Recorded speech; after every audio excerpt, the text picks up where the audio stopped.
எந்த நாளுடைய அதிபதி? செவ்வாய்க்கிழமையின்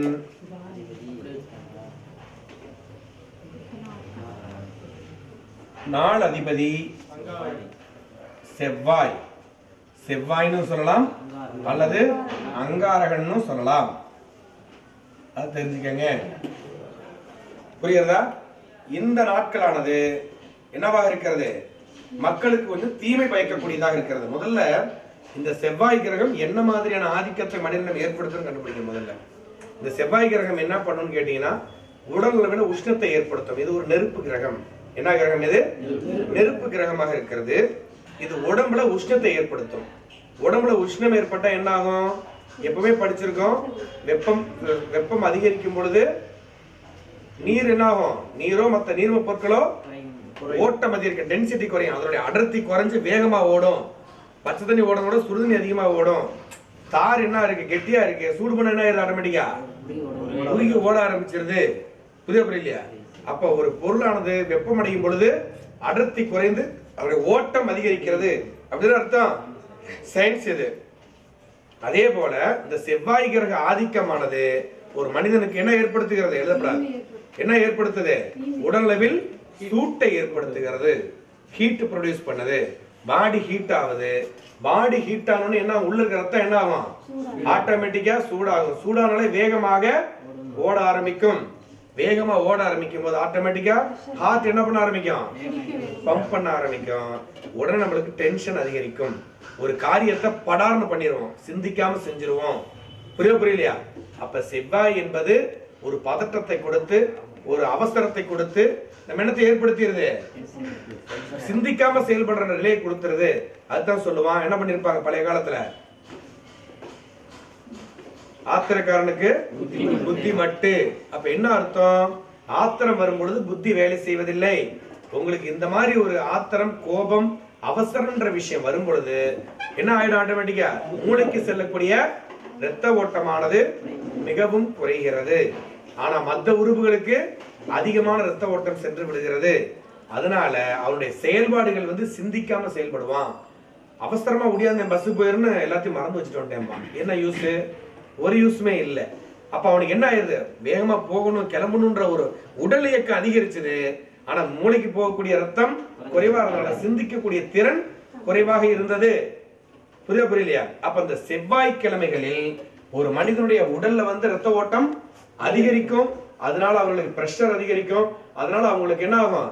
சிந்திக்கக்கூடிய திறன் குறைந்து உடலில் உள்ள வலு அதிகரிக்கிறது. அப்ப என்ன பண்ணுவான்? பேசிட்டு இருக்கும்போது கையை வச்சுட்டு சும்மா இருக்க முடியாது, ஓங்கி அறியணும்னு தோணும். எல்லாமே ஸ்பீடா வேணும்னு எதிர்பார்ப்பான். டே நான் எவ்வளவு சீக்கிரம் நீங்க உட்காந்து நின்று அவ்வளவு மெதுவா இருக்கேன் அப்படின்னு சொல்லி என்ன பண்ணிடுவான்? அவன் 2 மொத்த ஆரம்பிச்சிருவான், 2 அடியை போட ஆரம்பிச்சிருவான். புரியலையா? அதனால அவங்களுக்குள்ள பதட்டம் ஏற்படுகிறது, குழப்பம் ஏற்படுகிறது. இவன் தான் அப்படி இருக்கான், அவன் எப்படி இருப்பான்னா அவனும் செவ்வாயுடைய ஆதிக்கம். செவ்வாய்க்கிழமை அப்படிதானே இருக்கான். அவனுக்கும் அதே டென்ஷன்ல இருப்பான். நான் என்ன நீங்க பெரிய மாதிரி அடிச்சிட்டு இருக்கிற? சம்பளத்தோட நிறுத்திக்க, வேணா வேணும்னு சொல்லி வேணாம்னா வேணாம்னு சொல்லி பிரச்சனை ஏற்படுத்திடுவாங்க. அதனால செவ்வாய்க்கிழமை ஒரு மனிதனுடைய உடலில் அதிக வெப்பத்தை ஏற்படுத்தி, பதட்டத்தை ஏற்படுத்தி, மற்ற உறுப்புகளுக்கு அதிகமா ரத்த ஓட்டத்தை கொடுக்குது. ஆனா என்ன பண்றது இல்ல, மூளைக்கு சரியான சிந்திக்கும் திறனை கொடுக்கறது இல்ல. அதனால அன்னைக்கு எடுக்கக்கூடிய காரியங்கள் பதட்டத்தோடும் பிரச்சனையோடும் வில்லங்கத்தோடும் முடியும். அதனால செவ்வாய்க்கிழமைகள்ல நம்ம என்ன பண்றது இல்ல, அதிகமான நல்ல காரியங்கள் செய்வதில்லை. தேவையில்லாத பிரச்சனைகளை ஏற்படுத்திக் கொள்வதில்லை. புதிய காரியங்கள் அன்னைக்கு தொடங்கக்கூடாது. புதுசா ஒரு வேலை ரொட்டீனா ஒர்க் பண்றத அப்படி ரொட்டீனா பண்ணக்கூடிய வேலையிலேயே பதட்டம் அதிகரிக்கும். இதுல கோபம் வரும், டென்ஷன் வரும். ஆனா புதுசா ஒரு வேலையை செய்யும்போது தேவையில்லாம செஞ்சுட்டோமோ அப்படின்ற ஒரு பதட்டம், அதனால் ஏற்படக்கூடிய பிரச்சனைகள் அப்படியே ஓடிடுமே ஓடிய அந்த காரியத்தை என்ன பண்ண முடியாது, தொடர்ந்து செய்ய முடியாது. இதே விஷயத்தை தான் செவ்வாய் ஓரைகளும் உங்களுக்கு குறிகாட்டுகிறது. அப்போ எப்படி இந்த செவ்வாய்க்கிழமையில் செவ்வாய் ஆதிக்கம் இருக்கோ அதே மாதிரி செவ்வாய் ஓரையில் என்ன ஆகுது உங்களுக்கு? ஆட்டோமேட்டிக்கா பதட்டம் அதிகரிக்கிறது, ரத்த ஓட்டம். நீங்க மட்டும் டென்ஷனா இருக்க மாட்டீங்க, எல்லாருமே டென்ஷனா இருப்பான். அதான் லாஸ்ட் டைம் சொன்னேன், 2 பேர் வண்டியில முட்டிருக்கவே மாட்டான், ஆனா 1 மணி நேரம் சண்டை போடுவான். 2 வீலர்ல நீ பார்த்து வர மாட்டியா, நீ சரியா வர மாட்டேன்னு சொல்லி. ஓரைகளை பார்த்தா உங்களுக்கு எப்படி இருக்கும்? செவ்வாய் ஓரையா இருக்கும். வண்டி போயிட்டே இருப்பாரு, பின்னாடி போற பஸ் செவ்வாய் ஓரை வந்தோன்னா இவன் முந்திட்டு போனா என்னன்னு அடிப்பான், கூட எங்கேயா பிடிச்சி முட்டிட்டு இருப்பான். அப்போ இது சார்ந்த விஷயங்கள் எல்லாமே செவ்வாய் ஓரையில் உங்களுக்கு ஏற்படுகிறது. அப்போ இந்த செவ்வாய் ஓரையானது பதற்றத்தை அதிகரிக்கிறது, அதனால் பிரச்சனைகளை அதிகரிக்கிறது. ஃபர்ஸ்ட் செவ்வாய் என்னத்தை கொடுக்குது? பிரச்சனையை கொடுக்குது, சண்டை போடக்கூடிய தன்மையை கொடுக்குது, சிந்திக்கும் திறனை குறைக்கிறது, கோபத்தை அதிகரிக்கிறது. பிரச்சனைகளை கோபம் இந்த மாதிரி சிந்திக்கும் திறன் கோபம் அதிகரிச்சு என்ன ஆட்டோமேட்டிக்கா பிரச்சனை அதிகமாயிடும். பிரச்சனை அதிகரிச்சுக்கிட்டே போகும், தடைகள் அதிகரிக்கும், ஆக்சிடென்ட்ஸ் அதிகமாக நடக்கக்கூடிய நாள், விபத்துக்கள் அதிகமாக நடக்கக்கூடிய ஒரு நாளாக இருக்கும். அடிக்கடி பிரச்சனை, சின்ன விஷயத்துல அடிச்சு நடப்பானுங்க. புரியுதா? ஹோட்டல்ல சாப்பிட போய் உட்காந்தாலும் என்னையா ஐயோ தண்ணி கொண்டு வை, எவ்வளவு நேரம் உட்காந்துருக்கீங்கன்னு ஒரு ஆதத்தை தட்டுவாரு, கொண்டு தருவம் இல்லைன்னு அவரு ஒரு நேரத்தை நட்டுவாரு. புரியலையா? இது எல்லாமே ஏற்படக்கூடிய ஒரு நாளாக ஒரு நேரமாகவே இந்த செவ்வாய் ஹோரை செயல்படுகிறது. சரி, அப்ப இந்த எதுவுமே செய்யாம இருக்கலாமா அப்படின்னு கேட்டா அப்படியும் அவசியம் இல்லை. அப்போ இது என்ன போக்குல போகுதோ அது போக்குல போகணும். ஒருத்தனை பிரச்சனை பண்ண போகணும்னு என்ன வரையும் செலக்ட் பண்ணிக்கணும்? செவ்வாய் வரையும் செலக்ட் பண்ணணும். அப்ப டெஃபினட்டா போனா சண்டை டெஃபினட்டா கன்ஃபார்ம். புரியலையா? புரியுறதா?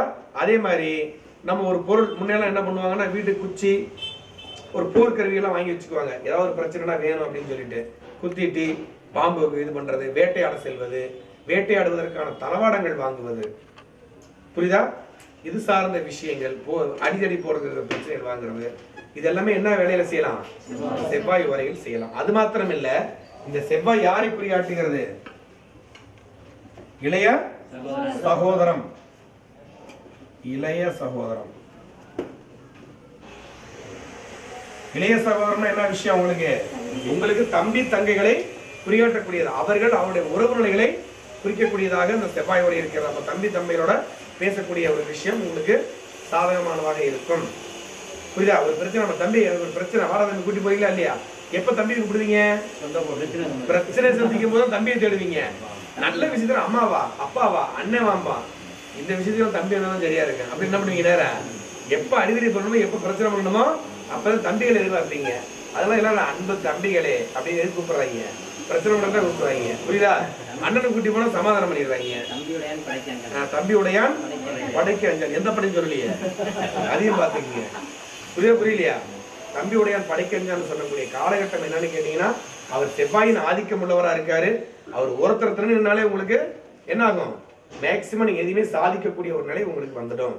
அப்ப செவ்வாய் என்பது, செவ்வாய் ஓரை என்பது இளைய சகோதரத்தினுடைய நிலைப்பாடுகளை அது சார்ந்த விஷயங்களை குறிகாட்டக்கூடியதாகவும் இருக்கிறது.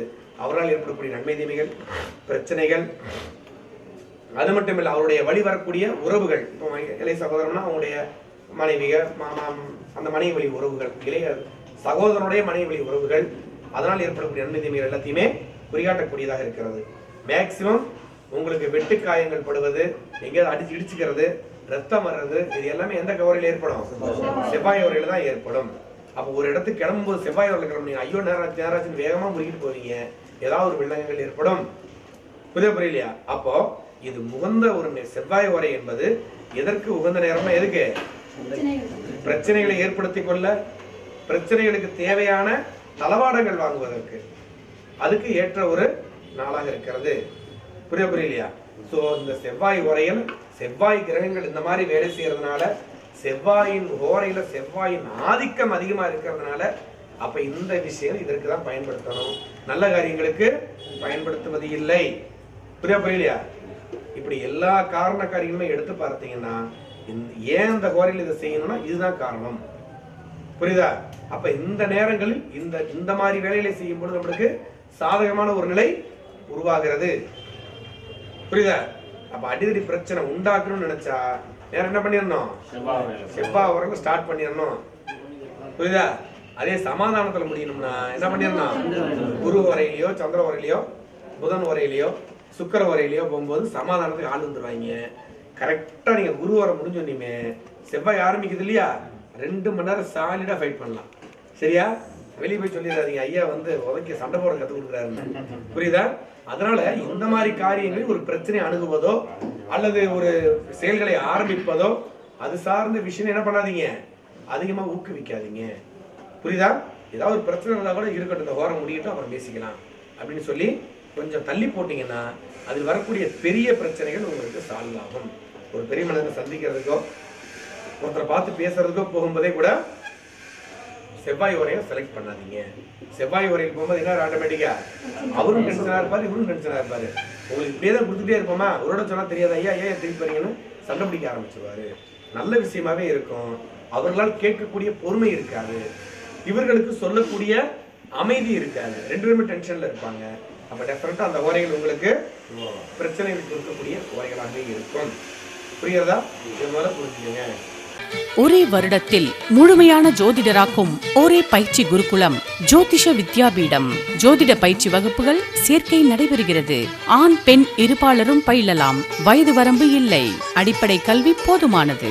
சாரம் கேபி முறையில் பலாபலன், பொருத்தம், கணிதம், நியூமராலஜி, சோழி பிரசன்னம், அஷ்டமங்கல பிரசன்னம், ஜாமக்கோள் ஆருடம் ஆகிய பாடங்கள் மற்றும் சூட்சமங்கள். ஜோதிட கலாநிதி பிரசன்ன ஜோதி, பெண்டுல நிபுணர் ஜோதிஷ வித்யாபதி குருஜி ஆர் ராஜேஷ் கண்ணா அவர்களால் தெளிவான முறையில் நேரடியாக பயிற்றுவிக்கப்படுகிறது.